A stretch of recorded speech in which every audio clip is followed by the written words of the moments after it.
انجان شہر اور انجان راستے، اس پہ رات کا اندھیرا، بیوہ ماں اور 2 چھوٹے بہن بھائی اور بے روزگاری۔ شہر میں اچھی روزگار کے چکر میں اس نے بڑی جلد بازی میں شہر آنے کا ارادہ کر لیا۔ ماں نے اسے سمجھایا بھی تھا کہ جلدی نہ کر، لیکن اس پہ تو جلدی روزگار حاصل کرنے کا جنون سوار تھا۔ دور تک جاتی لمبی سڑک پہ وہ اندھیرے میں چلا ہی جا رہا تھا، دل میں ایک خوف کہ اب کہاں جاؤں گا، یہاں تو کسی کو جانتا بھی نہیں۔ یاسر انہی سوچوں میں گم تھا اور اللہ سے مدد مانگ رہا تھا کہ اس کے وہاں رہنے کا کوئی سبب پیدا کر دے کہ بے دھیانی میں اچانک اسے کسی چیز سے ٹھوکر لگی اور وہ دھڑام سے منہ کے بل گر پڑا۔ حواس بحال ہوئے تو چاند کی مدھم روشنی میں غور سے دیکھا، وہ ایک قبر تھی۔ یاسر کے تو اوسان خطا ہو گئے، یعنی وہ قبرستان میں تھا۔ اب وہ سنبھلتا ہوا تیز تیز قدم اٹھا رہا تھا کہ اس قبرستان کی حدود سے جلد باہر نکل جائے۔ سنو، پیچھے سے کسی آدمی کی آواز اسے سنائی دی اور گھبراہٹ میں یاسر جلدی تیز قدم اٹھانے لگا اور قبرستان کی باؤنڈری وال سے باہر آ گیا۔ ارے بیٹا سنو تو، ڈرو نہیں، میں یہیں کا رہنے والا ہوں، یہاں سے گزر رہا تھا کہ میں نے تمہیں دیکھا، لگتا ہے اس شہر میں نئے آئے ہو۔ جی، یاسر بمشکل اپنی سانس بحال کرتے ہوئے بولا، میں نوکری کی تلاش میں اپنے گاؤں سے یہاں اس شہر میں آیا ہوں۔ میں یہاں کسی کو بھی نہیں جانتا، نہ میرے پاس کوئی رہائش ہے۔ ارے رہنے کی فکر نہ کرو، یہاں نزدیک ہی میرا گھر ہے، تم وہاں رہ سکتے ہو۔ یاسر خوش ہوتے ہوئے بولا، کرایہ کتنا ہوگا؟ وہ ادھیڑ عمر شخص بولا، تمہیں کرایہ بھی نہیں ادا کرنا پڑے گا، میں اور میری بیوی ہی رہتے ہیں اپنے اس گھر میں۔ وہ ادھیڑ عمر آدمی وہاں سے کچھ فاصلے پہ بنے ایک گھر کے سامنے کھڑا ہو گیا۔ گھر دیکھنے سے بڑا خستہ حال لگ رہا تھا۔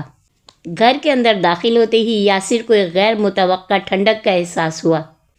آنگن کے سامنے بنے کمرے میں ایک چارپائی پہ ایک ادھیڑ عمر عورت لیٹی ہوئی تھی۔ آنگن میں ایک چھوٹا تخت بچھا ہوا تھا جس کے نزدیک ہی جامن کا ایک درخت تھا اور سائیڈ میں ایک چھوٹا سا باورچی خانہ تھا، اور جامن کے پیڑ پہ بیٹھی سیاہ بلی یاسر کو گھور رہی تھی۔ اس کے اس طرح گھورنے پہ یاسر کو گھبراہٹ سی ہونے لگی۔ وہ شخص آنگن میں ایک سائیڈ پہ بنی سیڑھیوں کی طرف بڑھا، یاسر بھی اس کے پیچھے ہو لیا۔ سیڑھی کے اوپر بنا دروازہ، پھر ایک کمرہ اور کمرے کے ساتھ غسل خانہ۔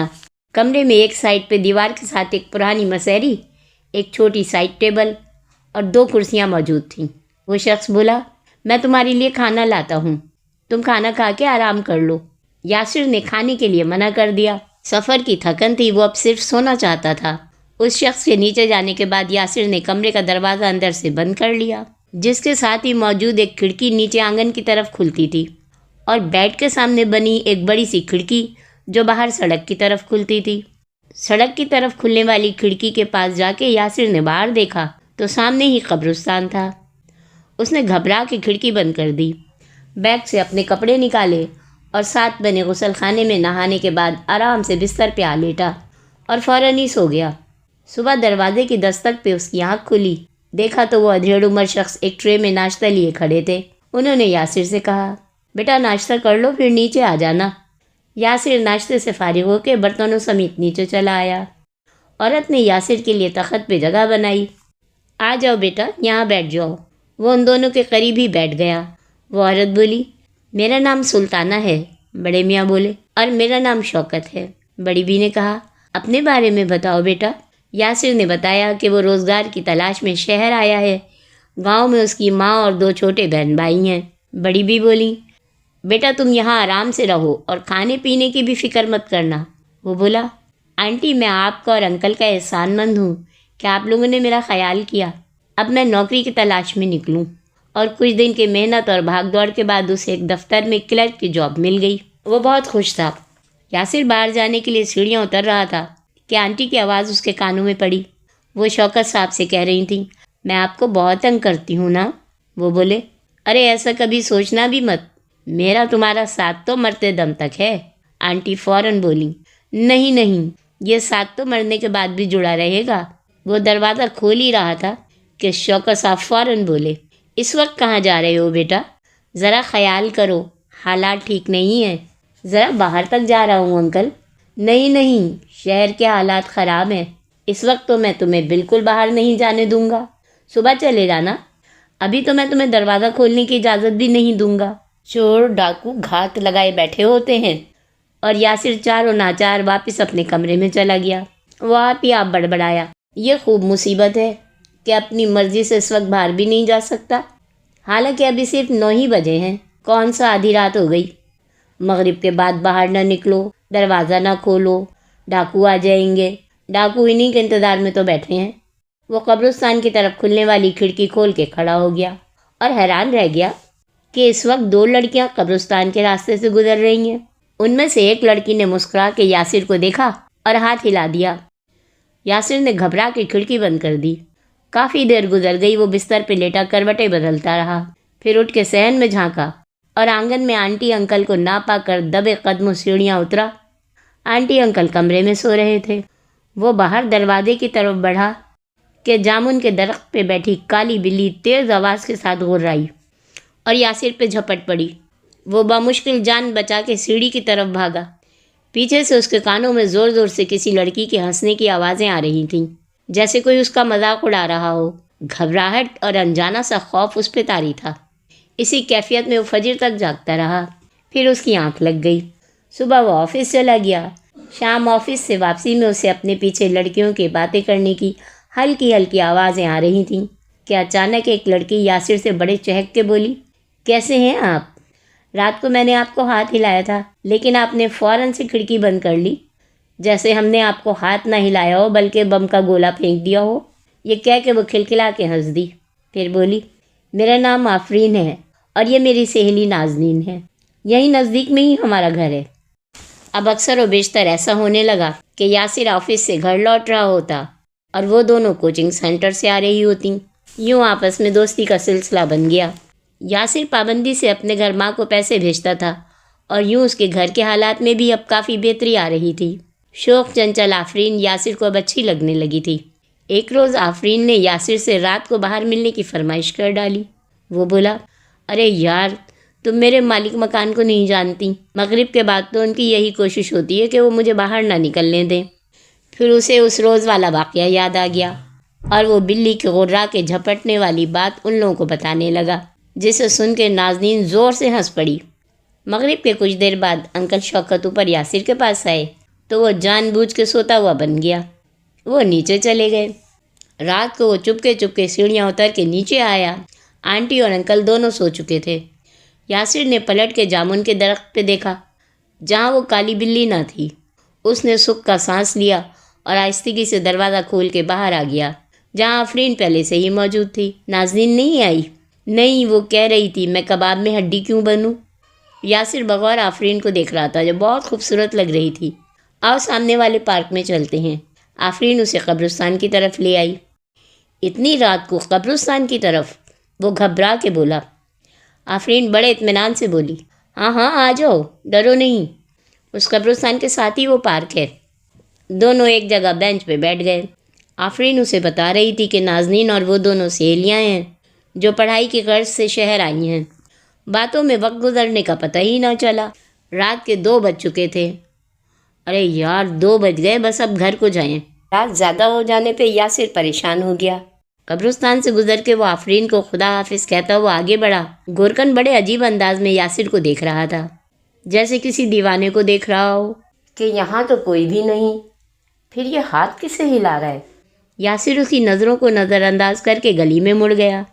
دروازے سے گھستے ہی اس کی نظر جامن کے درخت پہ پڑی، جہاں کالی بلی بیٹھی اسے ہی گھور رہی تھی۔ ابے یار، آنٹی جاگ رہی ہیں۔ باورچی خانے سے آنٹی کی آواز آئی، تم نے رات کو بھی کھانا نہیں کھایا تھا، اب آ گئے ہو تو کھانا کھا لو۔ اس نے تخت پہ رکھا کھانا دیکھا اور دل ہی دل میں شرمندہ ہوا۔ اس نے جلدی جلدی کھانا کھایا اور برتن اٹھا کے کچن کی طرف بڑھ گیا۔ سوری آنٹی، آئندہ ایسا نہیں ہوگا۔ کھانا بہت مزیدار تھا اور اس سے آگے کے الفاظ یاسر کے منہ میں ہی رہ گئے، کیونکہ باورچی خانے میں تو کوئی نہ تھا اور آنٹی سامنے کمرے میں لیٹی سو رہی تھی۔ وہ دم بخود رہ گیا۔ آخر یہ کیا ہو رہا ہے میرے ساتھ؟ وہ اپنے آپ سے بولتا ہوا اوپر کمرے میں آ گیا۔ اگلے روز آفس کی چھٹی تھی۔ وہ آنٹی اور انکل کے پاس ہی نیچے تخت پہ جا کے بیٹھ گیا۔ اس نے پوچھا، آپ دونوں کی شادی کو کتنے سال ہو گئے؟ آنٹی بولی، 50 سال ہو گئے ہماری شادی کو۔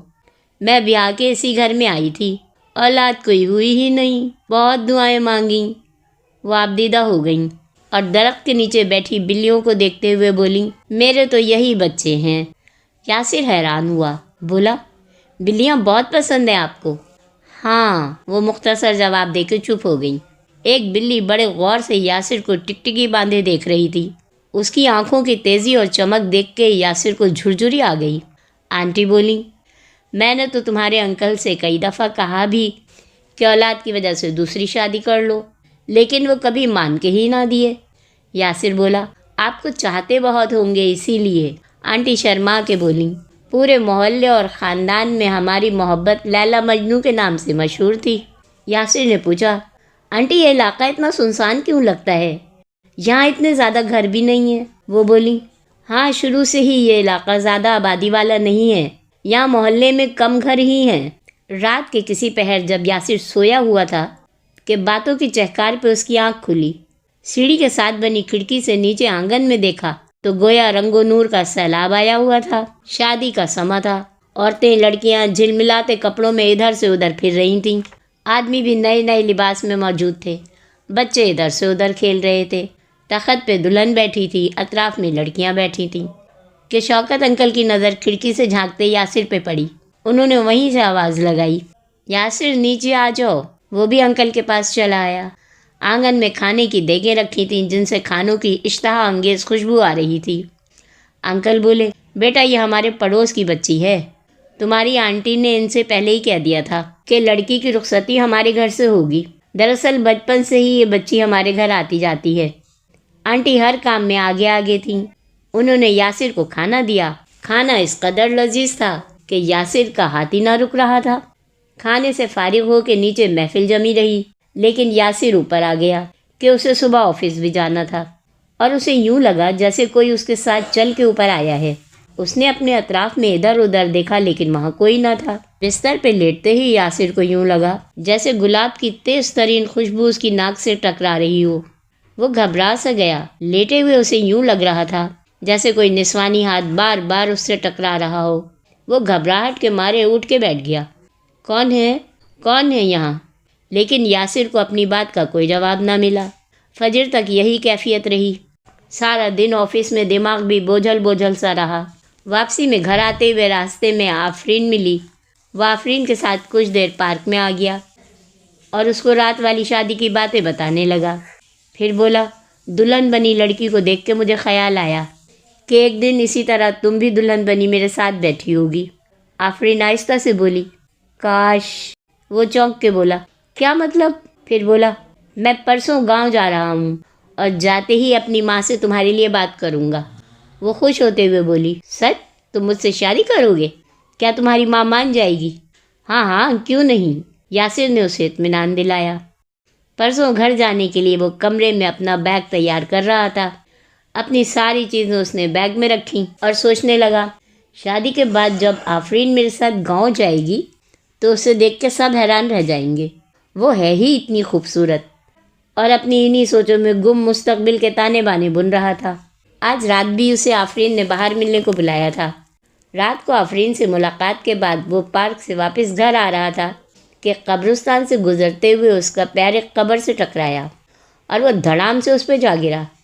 اس نے گھبرا کے جلدی سے ٹارچ آن کی، جس کی روشنی سیدھی قبر کی تختی پہ گئی اور خوف و حیرت سے اس کی آنکھیں جیسے ابل پڑیں۔ قبر کی تختی پہ لکھا تھا شوکت خان۔ وہ بامشکل کھڑا ہوا۔ اس قبر کے ساتھ والی تختی پہ لکھا تھا سلطانہ شوکت، اور دونوں کی تاریخ وفات ایک ہی وقت کی کندہ تھی۔ کیا ہوا؟ اس نے گھبرا کے پلٹ کے دیکھا تو گورکن کھڑا تھا۔ وہ یہ الفاظ یاسر کے منہ سے نکل ہی نہ رہے تھے۔ گورکن بولا، ہاں یہ دونوں میاں بیوی تھے جو سامنے والے گھر میں رہتے تھے۔ گورکن نے قبرستان سے نظر آتی اوپر ایک گھر کی کھڑکی کی طرف اشارہ کیا جہاں اپنے کمرے میں بنی کھڑکی پہ اکثر یاسر کھڑا ہوا کرتا تھا۔ گورکن بولا، آج سے 6 سال پہلے ان کے گھر ڈاکو گھس آئے تھے اور دونوں میاں بیوی کو ختم کر دیا اور ان کا مال و اسباب لوٹ کے لے گئے۔ اور یاسر کے ذہن میں انکل شوکت کا جملہ گونجا، ذرا خیال کرو، حالات ٹھیک نہیں ہیں، چور ڈاکو گھات لگائے بیٹھے ہوتے ہیں۔ گورکن اب بغور یاسر کو دیکھ رہا تھا۔ میاں اتنے ڈرے ہوئے کیوں ہو؟ یاسر بامشکل تھوک نگلتے ہوئے بولا، نہیں کچھ نہیں۔ وہ تیزی سے اپنا بیگ اٹھانے گھر کی طرف جانے لگا۔ مجھے ابھی کے ابھی یہاں سے نکلنا ہوگا۔ وہ تیزی سے سیڑھیاں چڑھ کے دھڑکتے دل کے ساتھ اپنا بیگ اٹھانے لگا کہ دروازے پہ دستک ہوئی۔ اس نے سیڑھی پہ بنی کھڑکی سے جھانکا۔ سیڑھی پہ آفرین کھڑی تھی۔ تم یہاں کیسے؟ یاسر نے ماتھے پہ آئے پسینے کو صاف کیا۔ تم جا رہے ہو، میں بھی تمہارے ساتھ چلوں گی، وہ جلدی میں بولا۔ اچھا ٹھیک ہے، لیکن پھر ایک دم اس کے ذہن میں جھماکا ہوا۔ وہ بولا، تمہیں کیسے پتا کہ میں جا رہا ہوں؟ اور پھر اچانک آفرین کے برابر میں نازنین آ کھڑی ہوئی۔ وہ بولی، آفرین تم کہیں نہیں جاؤ گی، تم اپنے قبیلے کی نافرمانی نہیں کرو گی۔ پھر نازنین یاسر سے مخاطب ہوئی۔ یاسر، آفرین نے مجھے اپنی حقیقت بتانے کا منع کیا تھا، لیکن مجھے یہی ٹھیک لگتا ہے کہ میں اصل حقیقت سے باخبر کر دوں۔ آفرین نازنین کو بولنے سے روکتی رہ گئی، لیکن نازنین نے بتایا کہ ہمارا تعلق قبیلہ جنات سے ہے۔ ہم کئی سالوں سے یہاں اپنے قبیلے کے ساتھ رہ رہے ہیں۔ نیچے آنگن میں بنے جامن کے درخت پہ ہمارا ہی بسیرا ہے۔ آپ نے آنگن میں جو بلیاں دیکھیں وہ ہم ہی تھے جب آپ پہلی بار اس گھر میں داخل ہوئے تھے۔ جب سے آپ آفرین کو اچھے لگنے لگے تھے۔ اگر یہ آپ کے ساتھ چلی گئی تو ہمارے قبیلے کے لوگ اسے مار دیں گے، اور اس کے ساتھ ہی آپ کی جان کو بھی خطرہ ہے۔ جب آنٹی اس گھر میں بیاہ کر آئی تھیں تبھی انہوں نے ہماری موجودگی یہاں محسوس کر لی تھی۔ ہم ان کی بیٹیوں کی طرح ان کے ساتھ رہتے تھے۔ ان دونوں میاں بیوی کے انتقال کو بھی کئی سال گزر چکے ہیں۔ یہ گھر اب ایک ویران کھنڈر ہے۔ یہاں کوئی جیتا جاگتا انسان نہیں ہے۔ یہ گھر اب صرف روحوں اور جنوں کا مسکن ہے۔ آپ نے اس گھر میں جو شادی دیکھی تھی وہ ہمارے قبیلے کی لڑکی کی شادی تھی۔ آفرین بولی، یاسر تم کہیں نہیں جاؤ گے۔ دوسری طرف شوکت انکل سیڑھیاں چڑھتے ہوئے اوپر آ رہے تھے۔ یاسر بیٹا، تم تو ہمارے بیٹے کی طرح ہو، تم یہیں ہمارے ساتھ رہو۔ ڈر کے مارے یاسر نے اندر سے کمرے کی کنڈی لگا رکھی تھی۔ وہ پسینے میں شرابور، دھڑکتے دل اور کانپتے وجود کے ساتھ دعائیں کر رہا تھا۔ میں کہاں جنوں اور روحوں میں پھنس گیا ہوں، یا اللہ میری مدد کر۔ وہ بے اختیار روئے جا رہا تھا۔ باہر سے سلطانہ آنٹی کی روحاسی آواز آ رہی تھی، یاسر میری کوئی اولاد نہیں، تم تو میرے بچے کی طرح ہو، یوں ہمیں اس طرح چھوڑ کے مت جاؤ بیٹا۔ آفرین کی روتی ہوئی آوازیں آ رہی تھیں۔ یاسر تم ایسے ہمیں چھوڑ کے نہیں جا سکتے، تم نے مجھ سے وعدہ کیا تھا کہ مجھ سے شادی کرو گے۔ فجر تک اسی طرح آوازوں کا سلسلہ جاری رہا۔ فجر کی اذانوں کے بعد آوازیں بند ہو گئیں۔ یاسر نے اوپر کھڑکی سے نیچے آنگن میں جھانکا، جہاں اب ہر طرف خاموشی کا راج تھا۔ وہ بیگ اٹھا کے تیزی سے بھاگتا ہوا سیڑھیاں اترا اور گھر سے باہر آ گیا۔ کافی دور تک وہ بدحواسی کے عالم میں کچی سڑک پہ بھاگا ہی جا رہا تھا۔ پھر وہ سانس لینے کو رکا۔ اسے اب تک یقین نہیں آ رہا تھا کہ وہ بچ کر آ گیا ہے، اور اسے یہ سوچتے ہی جھرجھری آ گئی کہ مسلسل 8 ماہ تک وہ جنوں اور روحوں کے بیچ رہ رہا تھا۔ آج اس بات کو تقریباً 12 سال گزر چکے ہیں، اور پچھلے 9 سال سے وہ اسی شہر میں اپنی ماں اور بیوی بچوں کے ساتھ رہتا ہے۔ آج بیوی کے ساتھ کسی کام کی وجہ سے وہ باہر نکلا تو اس علاقے سے گزر ہوا۔ وہ اس گھر کے سامنے کھڑا تھا۔ وہ گھر آج بھی ویسے ہی کھنڈر تھا کہ بے اختیار اس کی نظریں آنگن کی طرف کھلنے والی اس کھڑکی پہ جا پڑیں جس کمرے میں وہ کبھی مقیم تھا، اور یہ دیکھ کے وہ دہشت زدہ رہ گیا کہ آج بھی آفرین اس کمرے کی کھڑکی کے ساتھ کھڑی مسکرا کر یاسر کو ہاتھ ہلا رہی تھی۔